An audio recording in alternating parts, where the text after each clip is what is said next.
important it is to have a balanced budget amendment, my friends. It would prohibit them from doing what they've been doing once and for all. It would legislate us having a balanced budget every single year in Congress.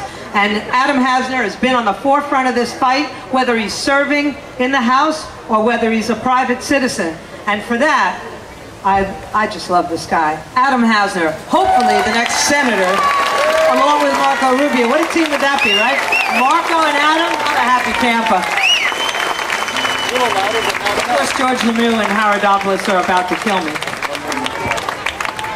Good afternoon, Boca Raton!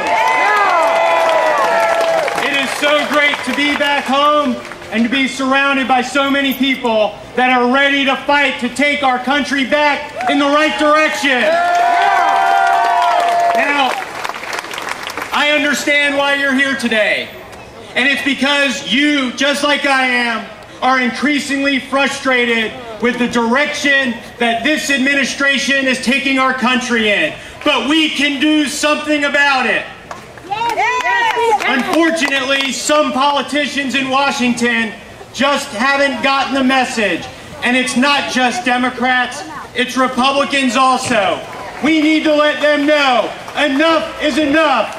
We want our leaders to tell it like it is, and if you're not going to get the job done, we're going to find somebody else who will. We need to tell them, cut the spending, stop the borrowing, balance the budget, and attack the debt. And we sent that message in 2010, but it was only the beginning. In 2012, we need to send principled, conservative reinforcements to Washington, D.C. to get the job done. Now, it's important to understand that while we are concerned, America's decline is not predetermined. Abraham Lincoln once reminded us that America is too strong to be destroyed by outside forces. But if we fail, it will be because we falter from within. And we are doing it to ourselves. We are doing it to ourselves. Washington is simply spending money that America does not have. And we are bankrupting. And we are bankrupting our country both fiscally and morally. And we have too many in Washington, D.C. who are worried about political consequences instead of the consequences to our country if we fail to take meaningful action. Fortunately, we're represented by Congressman Allen West, who stands true on conservative principles. And he understands, like I do, that now is not the time for the Republican Party to be taking victory laps in Washington, D.C., because we will borrow more in the next 10 days than we agreed to cut in this year's budget, and that is unacceptable. Because how can we expect, if we can't do the easy things and make the spending cuts today, how can we expect that we're going to have the courage to take on the tough challenges, to cut spending significantly, to balance the budget, to tackle entitlement reform, and to attack the debt? Because our $14 trillion national debt has now become our nation's greatest national security threat. And we can no longer continue to borrow money from countries that do not share our values and interests. Because if America can't act on the global stage by taking the moral leadership, then little by little, we effectively lose our nation's sovereignty and independence. And unfortunately, we are in a battle right now for the heart and soul of this country against an administration that believes it is better for America to fit in with the rest of the world than it is for America to lead it. This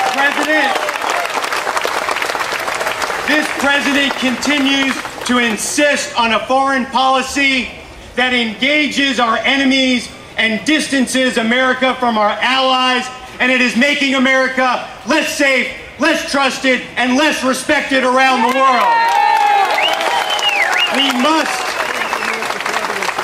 We must restore a national security platform based on the Ronald Reagan philosophy of peace through strength. And we must always remember that America's economic prosperity, our strong national security of America is safer when America is stronger, and our foundational Judeo-Christian principles are interwoven and inseparable. We must also remember that the bigger we allow our government to get, the more we lose our own individual freedoms. And it is American exceptionalism that is based on the spirit of the individual, not the power of the state. And so that's why we're here today. That's why we're here today, because we understand the challenges that we face, and we remember what Ronald Reagan once said, is that freedom is never more than one generation away from extinction. We do not pass it to our children in the bloodstream. It must be fought for, protected, and handed on for them to do the same. Or one day we will spend our sunset years telling our children and our children's children what it was once like to live in the United States when men were free. That's why we're here today, to fight. This is a critical turning point in America's history. We must get active, because we cannot begin to turn this country around until we take back control of the United States Senate and make Barack Obama a one-term president.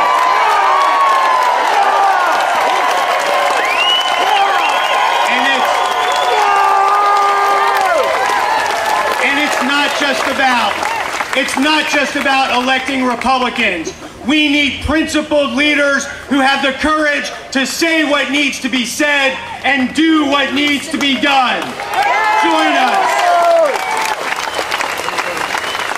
Join us in 2012 to send reinforcements to Washington. Join our movement at adamhasner.com, and I will fight with you to restore the promise of America for today and for future generations.